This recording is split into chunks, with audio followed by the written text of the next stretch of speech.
Welcome back to our channel. In this tutorial, we'll show you how to remove a group from the community in WhatsApp Web. Let's get started. Step 1. Open WhatsApp on your computer and log into WhatsApp Web. Step 2. Navigate to the community chat by selecting the desired chat or group. Step 3. Click on the three dots located at the top right corner of the screen. Step 4. From the Options menu, select Announcements Info. Step 5. Now, go to the Community tab.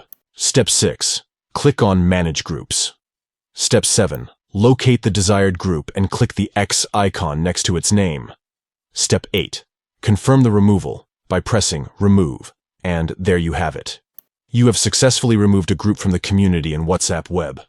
Removing a group from the community can help streamline your interactions and ensure relevant information is shared.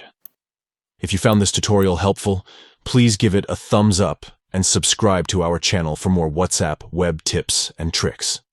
Thanks for watching.